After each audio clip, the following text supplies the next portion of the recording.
नमस्कार। कभी सोचा है कि हमारे बटुए में जो नोट पड़ा है वो सिर्फ पैसे से कहीं ज्यादा भी हो सकता है। आज हम इसी के बारे में बात करने वाले हैं। जानेंगे कि आखिर ये न्यूमिज्मैटिक्स क्या चीज है। चलिए इस दिलचस्प दुनिया में एक साथ कदम रखते हैं। हाँ, वही नोट जिसे हम सब रोजाना देखते हैं, खर्च करते हैं और सच कहूं तो शायद ही कभी उस पर ज्यादा ध्यान देते हैं। ज्यादातर लोगों के लिए ये बस लेन देन का एक जरिया है। पर क्या हो अगर मैं कहूं कि ये उससे कहीं बहुत ज्यादा है। क्योंकि देखिए, एक कलेक्टर यानी एक संग्राहक के लिए ये सिर्फ कागज का एक टुकड़ा नहीं होता।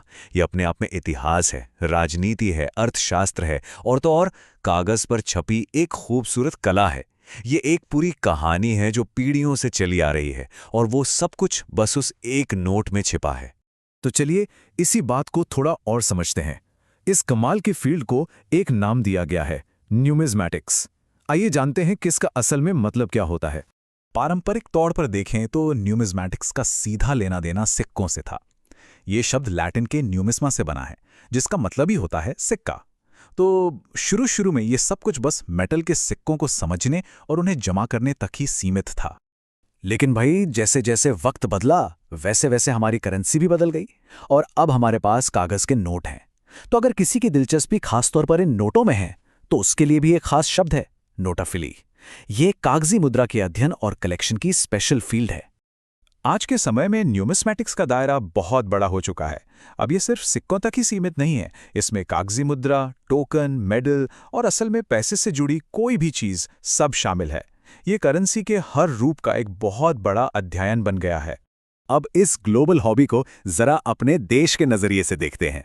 भारत का जो मौद्रिक इतिहास है ना, वो किसी विशाल कैनवस की तरह है, जिस पर साम्राज्यों, रियासतों और क्रांतियों की कहानियां छपी हुई हैं और ये सब हमें इसके सिक्कों और नोटों पर देखने को मिलता है। भारत में जो कलेक्टर्स हैं उनकी यात्रा अक्सर ब्रिटिश इंडिया के नोटों से शुरू होती है। ये नोट उस दौर की कहानियां सुनाते हैं जिसने भारत के इतिहास को हमेशा के लिए बदल कर रख दिया। इन पर बने चित्र और निशान उस समय की ताकत और राजनीति की पूरी कहानी बयां करते हैं। फिर आता है रियासतों का दौर, जब भारत कई राज्यों में बटा हुआ था।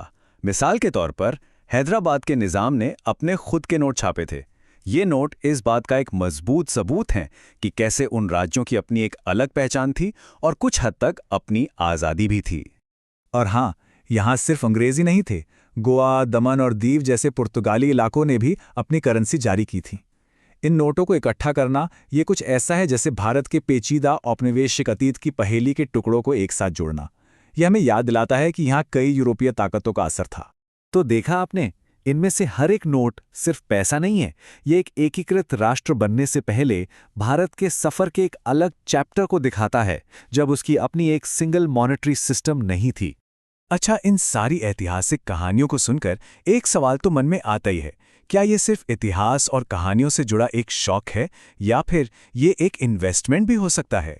ये वो सवाल हैं जो हर कलेक्टर के दिमाग में घूमता है, चाहे वो नया हो या पुराना। क्या ये सिर्फ कलेक्शन के जुनून के लिए है या फिर इन कागज के टुकड़ों की कोई असली ठोस कीमत भी हो सकती है? सच तो ये है कि ये दोनों हो सकता है। एक हॉबी के तौर पर यह हमें सब्र सिखाता है, हमारी रिसर्च स्किल्स को बेहतर करता है और हमें दुनिया भर के ऐसे लोगों से जोड़ता है जिनकी सोच हमसे मिलती है। और दूसरी तरफ एक इन्वेस्टमेंट के रूप में, जो दुर्लभ और ऐतिहासिक रूप से जरूरी नोट होते हैं, उनकी कीमत समय के साथ काफी ज्यादा बढ़ सकती है। लेकिन यहाँ सबसे जरूरी बात जो याद रखने वाली है वो ये है कि असली कलेक्शन हमेशा जिज्ञासा से शुरू होता है, मुनाफे की चाहत से नहीं। वैल्यू तो नॉलेज का एक बाई प्रोडक्ट है। जब किसी को कहानी से प्यार होता है तो फाइनेंशियल वैल्यू अक्सर अपने आप पीछे चली आती है। और शायद सबसे अच्छी बात तो ये है कि ये एक ऐसी दुनिया है जहां कोई भी आ सकता है। इस दिलचस्प सफर को शुरू करने के लिए कोई एक्सपर्ट या हिस्टोरियन होने की जरूरत नहीं है। कोई भी, बिल्कुल कोई भी शुरू कर सकता है। शुरुआत अभी यहीं से हो सकती है। अपने बटुए में जो नोट हैं उन्हें देखिए। क्या उन पर अलग अलग गवर्नर के दस्तखत हैं? क्या उनके छपने के साल अलग हैं? बस ध्यान से देखने और सवाल पूछने से ही ये सब शुरू होता है। जिज्ञासा ही यहां सबसे बड़ा टूल है।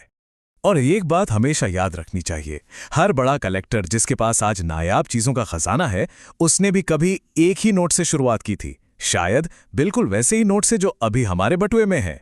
तो आखिर में ये समझना बहुत जरूरी है कि न्यूमिज्मैटिक्स सिर्फ पैसे जमा करना नहीं है। ये असल में कहानियों को सहेजना है, इतिहास के उन छोटे छोटे टुकड़ों को संभाल कर रखना है जो न जाने कितने ही हाथों से गुजरे हैं। तो अब अगला सवाल आपके लिए है। अगली बार जब आप अपने बटुए में किसी नोट को देखेंगे तो उसमें कौन सी छिपी हुई कहानी खोजने की कोशिश करेंगे? अगर आज कुछ नया सीखने को मिला और खुद का कलेक्शन शुरू करने की प्रेरणा मिली हो तो हमें लाइक, शेयर और सब्सक्राइब करके जरूर बताएं। और नीचे कमेंट्स में लिखिए आप किस ऐतिहासिक नोट के बारे में और जानना चाहेंगे। इस खोज में हमारे साथ शामिल होने के लिए बहुत बहुत धन्यवाद।